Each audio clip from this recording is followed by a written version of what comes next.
चलिए, ये दूसरा भाग रहेगा जिसमें लघु उत्तरीय प्रश्न हम लोग देखा जाएगा। तो चलिए, इसमें क्वेश्चन नंबर फर्स्ट में बोला है निम्नलिखित में से किन्हीं दो ही के प्रमुख कार्यों का वर्णन किए। इसमें टोटल 9 गो पॉइंट दिया है, वर्ड दिया है, उसी में से किन्हीं दो को हम लोग को आंसर देना है।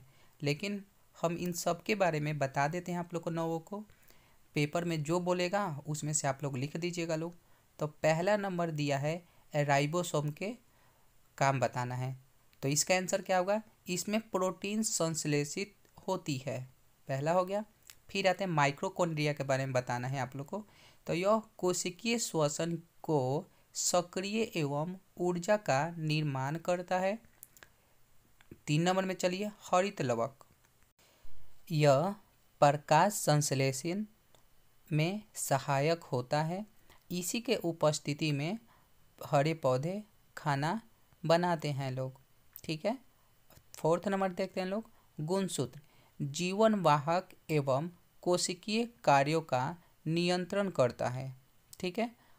5 नंबर में देखते हैं गोल्जी उपकरण, विशिष्ट पदार्थों का संचयन, रूपांतरण और कोशिका के बाहर निष्कासन में सहायक होता है, ठीक है। अगला देखते हैं लोग रिक्तिका या रसधानी, यह कोशिका में जल संतुलन का कार्य करती है। साथ ही पादप कोशिकाओं में ये स्फूर्ति तथा कठोरता प्रदान करती है, ठीक है। 7 नंबर देखते हैं लोग कोशिका भित्ति, कोशिका को निश्चित रूप प्रदान करना, कोशिका को सुरक्षा और सहारा प्रदान करना कोशिका भित्ति का कार्य होता है। 8 नंबर देखते हैं कोशिका झिल्ली, एक कोशिका से दूसरे कोशिका में पदार्थों के अभिगमन पर नियंत्रण रखता है। तो ये कौन? तो कोशिका झिल्ली, ठीक है। अगला देखते हैं लोग, चलिए 9 नंबर उसी का पॉइंट क्या है? लाइसोसोम का कार्य। तो कोशिका में प्रवेश करने वाले कणों एवं बाह्य पदार्थों का पाचन करता है, अतः कोशिकीय पदार्थों तथा अंगकों के टूटे फूटे भागों को पाचित कर कोशिका को साफ करता है, ठीक है। तो इसमें पहला नंबर क्वेश्चन में 9 गो पॉइंट था, हम लोग 9 पॉइंट को क्या किए देख लिए लोग। इसमें से लेकिन किन्हीं दो का ही प्रमुख कार्य का वर्णन करना था, ठीक है। अब आते हैं लोग क्वेश्चन नंबर 2, किस प्रकार की कोशिका को प्रोकैरियोटिक कोशिका कहा जाता है? तो उत्तर होगा ऐसी कोशिका जिसमें केंद्रक झिल्ली नहीं होती एवं वास्तविक केंद्रक नहीं होता है, उसे प्रोकैरियोटिक कोशिका कहते हैं, ठीक है। आप लोग देख लिए लोग। अब चलते हैं लोग 3 नंबर क्वेश्चन पे। चलिए, तो 3 नंबर देखते हैं पादप कोशिकाओं और जंतु कोशिकाओं में मुख्य अंतर क्या है? तो ये आप लोग का किताब में भी दिया है, तो हमने इधर पॉइंट टू पॉइंट क्या किया है, लिख दिया है कि कौन सा कोशिका, पादप कोशिका और जंतु कोशिका के बारे में आप लोग खुद ही पढ़ सकते हैं कि किस में क्या चीज़ उपस्थित होता है और कौन सा चीज़ अनुपस्थित होता है, ठीक है। तो आप लोग पढ़ के भी समझ जाइएगा लोग, ठीक है। अगला क्वेश्चन देखते हैं लोग। चलिए 4 नंबर में देखते हैं यदि गोल्जी उपकरण ना हो तो कोशिका पर इसका क्या प्रभाव पड़ेगा? तो आंसर देखते हैं लोग, विशिष्ट पदार्थों का संचयन, रूपांतरण और कोशिका के बाहर निष्कासन नहीं हो पाएगा, ये होगा यदि गोल्जी उपकरण ना हो तो। 5 नंबर देखते हैं कोशिका के किस अंगक को बिजली घर कहते हैं और क्यों? तो बिजली घर आप तो जानते हैं लोग कि बिजली घर कहते हैं लोग माइक्रोकॉन्ड्रिया और आत्मघाती थैली लाइसोसोम को कहते हैं लोग, ठीक है। तो हम देखते हैं इसका। तो माइक्रोकॉन्ड्रिया, इसमें भोजन का संपूर्ण ऑक्सीकरण होता है। इसके फलस्वरूप जीव के लिए ढेर सारी अति आवश्यक ऊर्जा मुक्त होती है, इसलिए माइक्रोकॉन्ड्रिया को बिजली घर कहा जाता है, ठीक है। क्वेश्चन नंबर 6 देखते हैं लोग। चलिए अगला देखते हैं 6 नंबर, एंडोसाइटोसिस किसे कहते हैं? तो उत्तर देखते हैं लोग, एक कोशिकीय जीवों में कोशिका के बाह्य पर्यावरण से अपना भोजन तथा अन्य पदार्थ ग्रहण करने में सहायक करने वाले प्रक्रिया को एंडोसाइटोसिस कहते हैं। ठीक है, क्वेश्चन नंबर 7 देख लेते हैं लोग। लवक कितने प्रकार के होते हैं एवं इनके क्या कार्य हैं? तो इसका आंसर हो जाएगा लवक 3 प्रकार के होते हैं, अवर्णी लवक या ल्यूकोप्लास्ट, वर्णी लवक या कोमोप्लास्ट और हरित लवक या क्लोरोप्लास्ट ल्यूकोप्लास्ट। मुख्यतः जड़ की कोशिकाओं में पाए जाते हैं और खाद्य संचयन का कार्य करते हैं। ठीक है, ठीक। कोमोप्लास्ट फूलों और बीजों को विभिन्न रंग प्रदान करते हैं और क्लोरोप्लास्ट मुख्यतः पत्तियों में पाया जाता है एवं भोजन संश्लेषण में सहायक होता है। ठीक है, चलिए अगले नंबर क्वेश्चन देखते हैं लोग, 8 नंबर। चलिए देखते हैं लोग, केंद्रक झिल्ली में पाए जाने वाले छिद्र को क्या कार्य है? तो उत्तर, इन छिद्रों के द्वारा केंद्रक द्रव एवं कोशिका द्रव के बीच पदार्थों का आदान प्रदान होता है। ठीक है, 9 नंबर क्वेश्चन देखते हैं, जीन को आनुवांशिक इकाई क्यों कहते हैं? तो उत्तर होगा, डीएनए के क्रियात्मक खंड को जीन कहते हैं जो पैतृक गुणों के वाहक होते हैं, इसलिए जीन को आनुवांशिक इकाई कहते हैं। ठीक, 10 नंबर क्वेश्चन देते हैं, विसरण तथा परासरण में क्या अंतर है? उत्तर होगा, गैस, द्रव तथा विलय के अणुओं की उन अधिक सांद्रता के क्षेत्रों से कम सांद्रता के क्षेत्रों की ओर होने वाले गति को विसरण कहते हैं। जल या विलायक का अर्धपरागमय या चयनात्मक परागमय झिल्ली द्वारा होने वाले विसरण को परासरण कहते हैं। ठीक है, क्वेश्चन नंबर 11 देखते हैं लोग। 11 नंबर, जीवों में पदार्थों के परिवहन की क्या आवश्यकता है?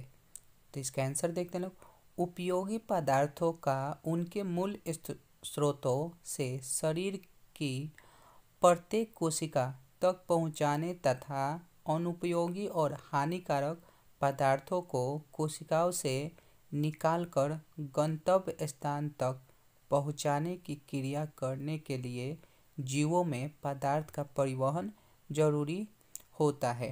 ठीक है, चलिए 12 नंबर में यहाँ पर थोड़ा सा गलती टाइप हो गया है। यहाँ पर होगा क्रोमोसोम तथा क्रोमेटिस में क्या अंतर है? ठीक है, तो उत्तर में होगा, क्रोमोसोम में डीएनए की सबसे घनीभूत संरचना होती है, जबकि एक क्रोमेटिस डीएनए की अपरिवर्तित संघनित संरचना होती है। ठीक है, तो आप लोग थोड़ा सुधार लीजिएगा लोग। नेक्स्ट देखते हैं लोग क्वेश्चन। चलिए 13 नंबर देखते हैं, यूकेरियोटिक कोशिकाओं के मुख्य लक्षण क्या होते हैं? उत्तर होगा, इस कोशिका में केंद्रक पूर्ण रूप से विकसित तथा झिल्ली से घिरा होता है। साथ ही इन कोशिकाओं में झिल्ली से घिरे अंगक पाए जाते हैं जो विशिष्ट कार्यों का दक्षतापूर्वक संपादन करते हैं। ठीक है, क्वेश्चन नंबर 14 देखते हैं, वायरसों में सजीवों का लक्षण क्यों नहीं पाया जाता है? उत्तर होगा, वायरस में सजीवों का लक्षण इसलिए नहीं पाया जाता है क्योंकि इनमें किसी भी प्रकार की झिल्ली नहीं पाई जाती है।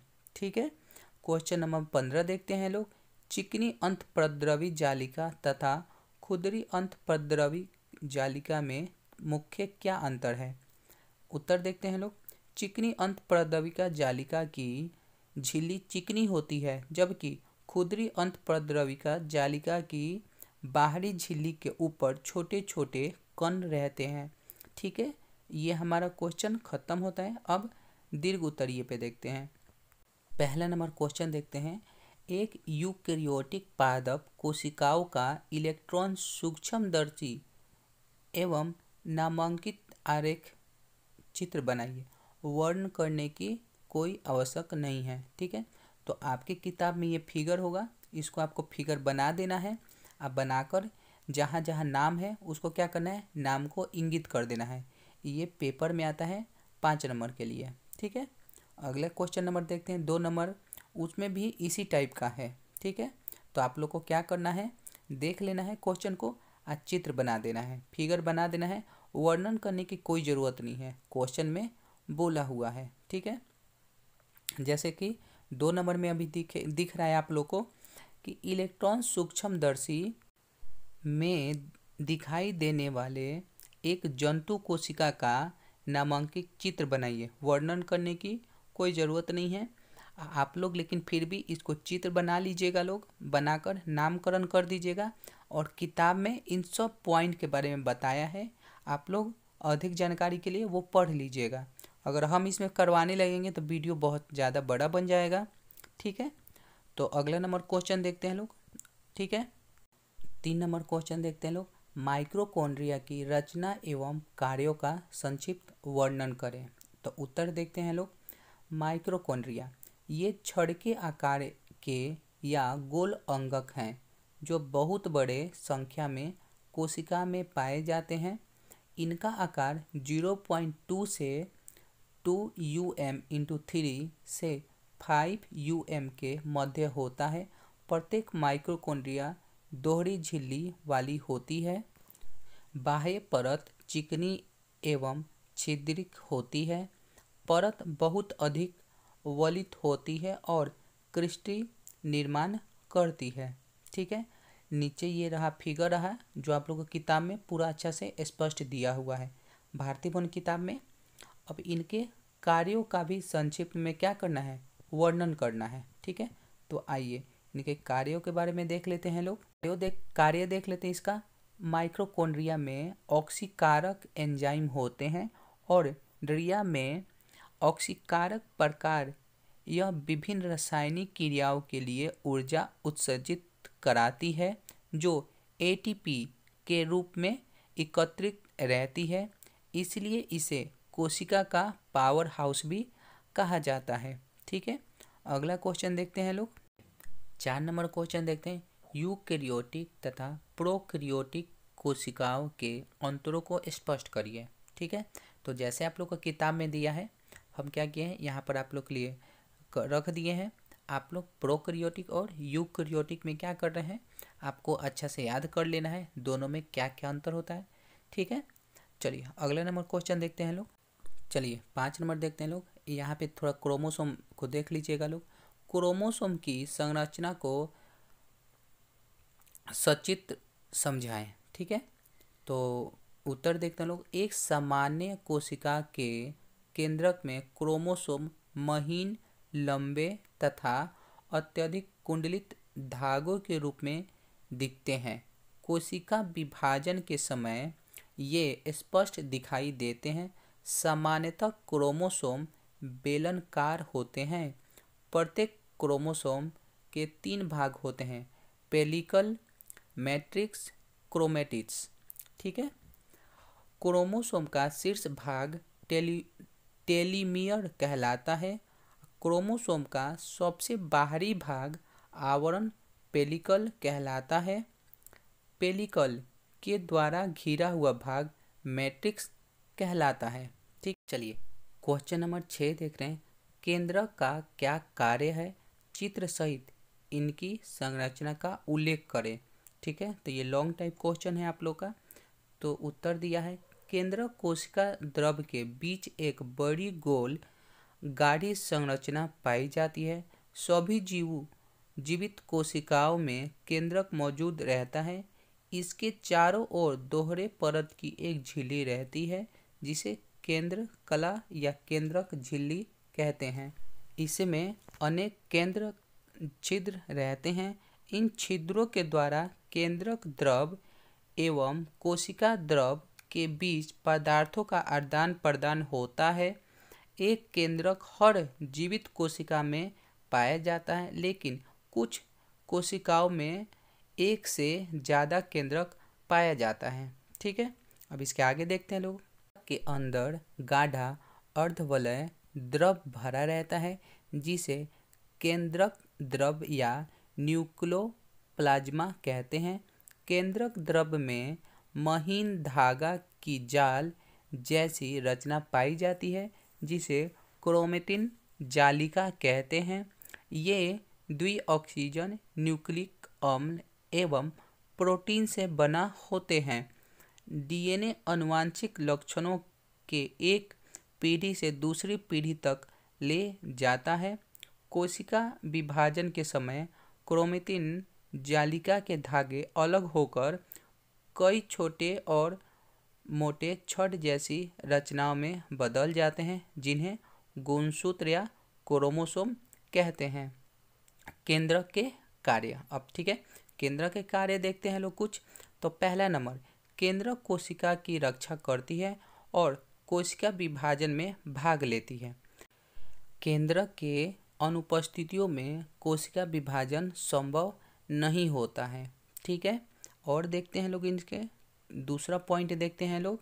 कोशिका के भीतर संपन्न होने वाले सभी उपचायी या जैविक तथा रासायनिक क्रियाओं का नियंत्रण करता है।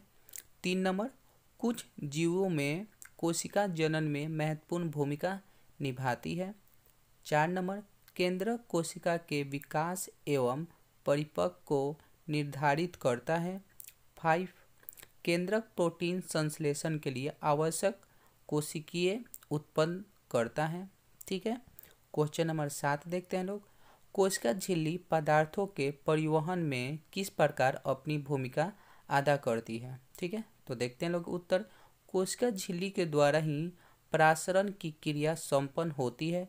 पदार्थों के परिवहन के लिए जीवन तंत्र में परिवहन तंत्र होता है, जिसके अंतर्गत जल एवं खाद्य पदार्थों का शरीर के एक भाग से दूसरे भाग तक संवहन होता है।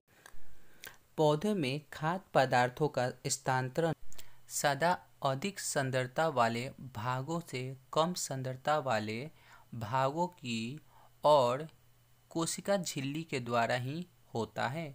जंतुओं में भी गैसों, पोषक तत्वों, हार्मोन उत्सर्जित पदार्थ का उपचायों क्रियाओं के फलस्वरूप उत्पन्न पदार्थों का शरीर के एक भाग से दूसरे भाग में परिवर्तन होता रहता है, जिसमें कोशिका झिल्ली की मुख्य भूमिका रहती है, ठीक है।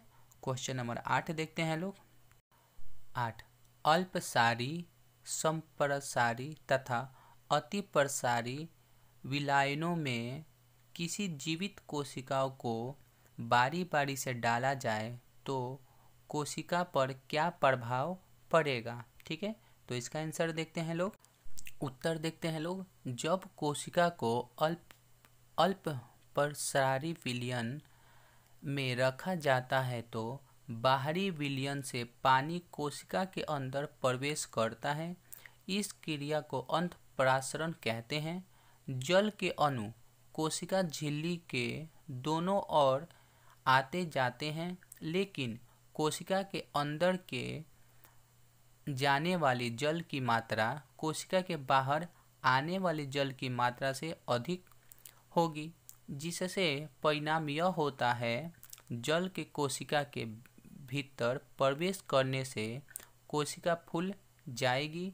जब कोशिका को संप्रासरण विलयन में रखा जाता है तो कोशिका के आकार एवं वजन में कोई परिवर्तन नहीं होता है। जल के अणु कोशिका झिल्ली के आर पार तो जाते हैं, लेकिन जल की जितनी मात्रा कोशिका के अंदर जाती है उतनी ही मात्रा बाहर आ जाती है। इस प्रकार शुद्ध रूप से जल की गति नहीं होती है, ठीक है। तो ये हमारा क्वेश्चन आज ख़त्म होता है, दूसरा चैप्टर।